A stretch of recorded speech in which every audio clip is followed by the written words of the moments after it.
আমি একটা কৈফিয়ত না দিয়ে পারছি না।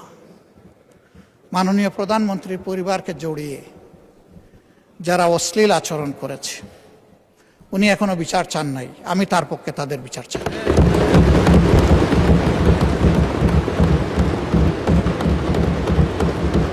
ওনার মেয়ে, আল্লাহ তাআলা আমাকেও দুইটা মেয়ে সন্তান দান করেছেন, আমার মেয়ে। ওনার মেয়ের সম্মান মানে আমার মেয়েরও সম্মান, মানে আমাদের মেয়েরও সম্মান।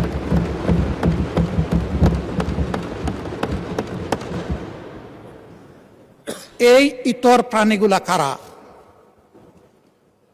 তাদেরকে নির্মোহভাবে খুঁজে বের করা হোক।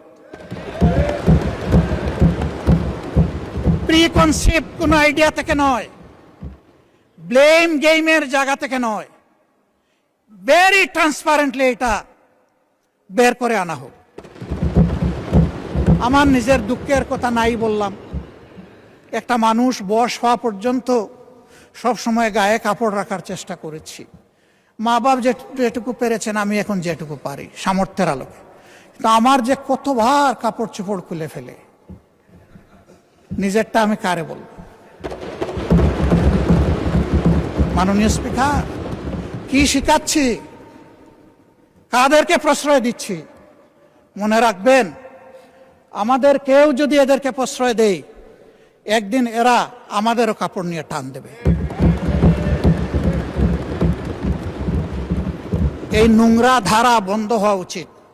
এর অস্ত্র সরকারের হাতে, আমরা সরকারকে পূর্ণ সহযোগিতা করব। সকল টেকনোলজি কাজে লাগিয়ে প্রথমত বলবো যে এই নোংরামি বন্ধ করার পথ বাহির করুন, গোটা ফিল্টার করে আউট করুন। তারপরে বলবো ইনসিডেন্টালি ওর অ্যাক্সিডেন্টালি কিছু হয়ে গেলে সেইটার কঠোর ব্যবস্থা নেই। আমি সংসদ সদস্যরা দুইজন দাঁড়িয়ে তাদের নিরাপত্তা চেয়েছেন, আমি খুশি হতাম তারা যদি বলতেন আমরা আমাদের নিরাপত্তা চাই না, আমরা 20 কোটি মানুষের নিরাপত্তা চাই। আমি বলবো আমরা 20 কোটি মানুষের নিরাপত্তা চাই।